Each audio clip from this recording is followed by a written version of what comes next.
बड़ी खबर हिजाब विवाद पर। कर्नाटक हाई कोर्ट में एक बार फिर हिजाब पर रोक लगाने के मामले में सुनवाई हुई। सुनवाई के दौरान छात्रों के वकील ने हिजाब पर रोक लगाने का जोरदार विरोध किया। छात्रों के वकील देवदत्त कामत ने संविधान का हवाला देते हुए कोर्ट से सभी के अधिकारों की रक्षा की अपील की। सुनवाई के दौरान देवदत्त कामत ने कोर्ट में तुर्की का भी जिक्र किया और बताया कि भारत की धर्मनिरपेक्षता उन जैसे देशों की तरह नकारात्मक नहीं है। एहतशाम खान इस पर हमारे साथ जुड़ रहे हैं। एहतशाम, तो अब क्या हुआ और क्या होगा? जी किशोर, हाईकोर्ट की ये सुनवाई कल भी जारी रहेगी। आज जो बहस हुई उसमें याचिकाकर्ता के वकील के तरफ से मुख्य बात ये कही गई कि जो भारत का सेक्युलरिज्म है वो दूसरे देशों की तरह नहीं है। यहाँ पर सभी तरह के सभी धार्मिक मान्यताओं को सार्वजनिक जगह पर डिस्प्ले करने का यानी व्यक्त करने की पूरी आज़ादी है। तो हिजाब मामले में सुनवाई फिर दोपहर में भी जारी रहेगी, जबकि 2 दिन की सुनवाई के दौरान एक तरफ कोर्ट में जोरदार बहस हुई तो दूसरी ओर कर्नाटक के अलग अलग जिलों में लगातार दूसरे दिन स्कूल खुले, लेकिन वहां के कई स्कूलों में हिजाब पर विवाद बरकरार दिखा। कोडगू से सामने आई एक तस्वीर में दिखा कि एक आदमी अपनी भतीजी को लेकर स्कूल पहुंचा जिसने हिजाब पहना हुआ था। स्कूल के अंदर जाते ही टीचर ने उन्हें रोक दिया और लड़की के सिर से हिजाब हटवा दिया। इस पर उस आदमी ने टीचर से बहस शुरू कर दी।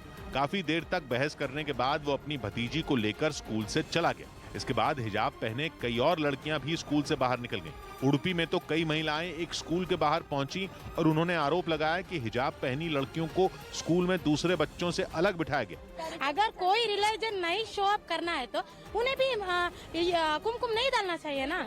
वहीं शिवमोगा में एक स्कूल को छावनी में बदल दिया गया। किसी भी हंगामे से निपटने के लिए वहां पुलिस के जवान तैनात कर दिए गए। बताया गया कि हिजाब पर रोक लगाए जाने की वजह से वहां कई लोगों ने अपने बच्चों को स्कूल भेजना ही बंद कर दिया। वहीं यूपी के अलीगढ़ में हिजाब का विरोध किया गया। वहां के एक कॉलेज में कुछ छात्रों ने हिजाब का विरोध करते हुए प्रदर्शन किया, जिसका एक वीडियो भी सामने आया और उस वीडियो में कुछ लोग भगवा गमछा पहने क्लासरूम में बैठे दिखाई दिए, जो उसी कॉलेज के छात्र बताए गए।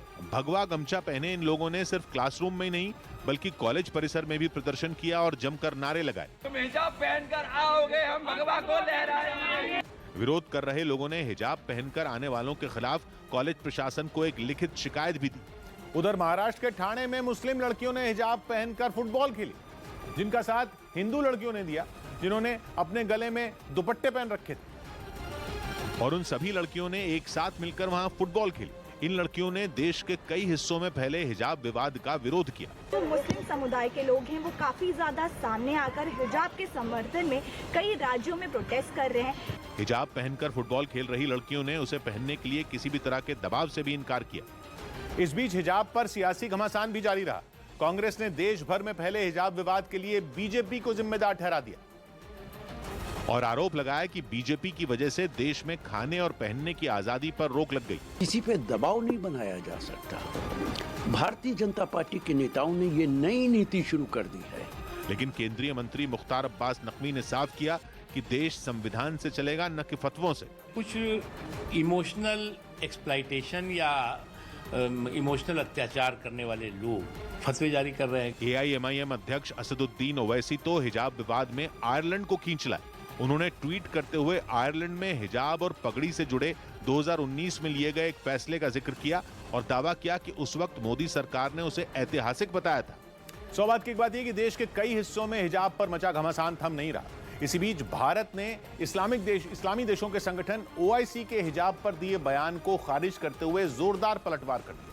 भारत ने OIC के बयान को भ्रम फैलाने वाला एक प्रोपेगेंडा बताया। इससे पहले OIC ने भारत में हिजाब पर रोक लगाने पर चिंता जताते हुए बयान जारी किया।